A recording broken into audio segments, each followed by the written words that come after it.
चाहे ज्ञानी हो या भक्त हो, जब वो धीरे धीरे साधना के साथ अपनी चरम अवस्था पर पहुंचता है तो फिर उसका मन कहीं नहीं भटकता है।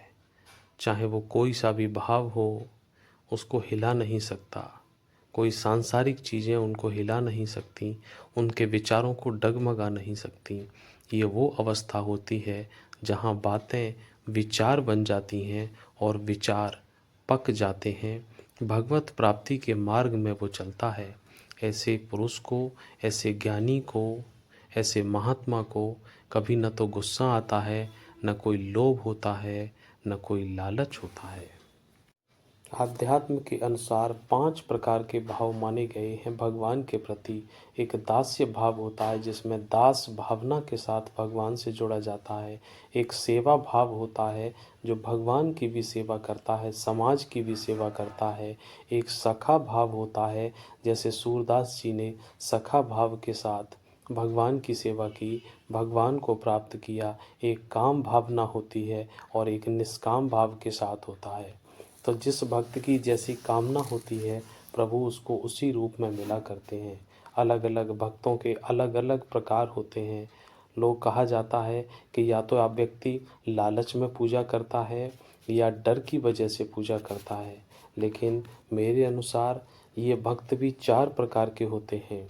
संकट निवृत्ति जो चाहते हैं वो प्रकार के, एक धन चाहते हैं उस प्रकार के, एक भगवान को चाहते हैं और एक भगवान को पाना चाहते हैं। ये 4 प्रकार के भक्त पाए जाते हैं। तो ऐसी स्थिति में जो जिस भाव से भगवान को भजन करता है वो वैसा ही प्राप्त करता है।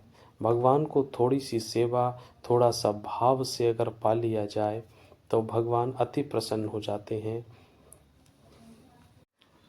इस सांसारिक जीवन में आकर व्यक्ति अपने अपने कर्मों के अनुसार अपनी अपनी अलग अलग कैटेगरी में बट जाता है। कहते हैं ना कि आए एक ही घाट से, उतरे एक ही घाट, अपने अपने कर्म से हो गए पार है बाट। यहाँ आके आदमी अपने अपने कर्म करता है और कर्मों के जाल और जंजाल में ऐसा फंस जाता है। भगवान कभी नहीं कहते कि आपको व्रत करना चाहिए, कि आप भूखे रहें। भगवान कहते हैं कि आप मन को साफ करें, अपने को मन के अंदर से दुर्वासनाओं को निकाल दें, दुर्गुणों को निकाल दें। भोजन छोड़ने से नहीं कल्याण होगा, वासनाओं को छोड़ने से कल्याण होगा, दुर्गुणों को छोड़ने से कल्याण होगा। अब मैं किसी व्रत का विरोधी नहीं हूँ, लेकिन मैं सिर्फ आपसे ये कह रहा हूँ कि व्रत करें तो इन गलत चीज़ों का, गलत बातों का व्रत करें कि अब हम इन कामों को नहीं करेंगे। चाहे वो आपके स्वास्थ्य से संबंधित हो, चाहे आपके समाज से संबंधित हो। मान के चलिए कि आपको कोई चीज़ खाने के बाद आपके स्वास्थ्य के प्रति प्रतिकूल प्रभाव दिखाती है, स्वास्थ्य को नुकसान पहुंचाती है, तो वो चीज़ें आप ना खाएं।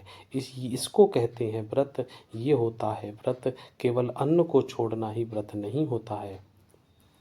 जब इस संसार में कोई वस्तु बिना भाव के नहीं मिलती, तो भगवान भी बिना भाव के कैसे मिल सकते हैं। तो इसलिए आप सभी से मेरी प्रार्थना है कि आप सभी दुर्गुणों को छोड़कर, झूठ को छोड़कर, अच्छे भाव से, निष्काम भाव से आप अपने जीवन के काम करते जाइए और आपको बहुत सारे लाभ अपने आप मिलेंगे, बिना भाव के मिलेंगे, बिना प्रत्याशित मिलेंगे, अप्रत्याशित मिलेंगे आपको। जो चीज़ें आपने कभी सोची नहीं वो भी आपको मिल जाएंगी, अगर आपके कर्म अच्छे हैं, अगर आपके भाव अच्छे हैं। जय श्री राधे। जय जय श्री राधे।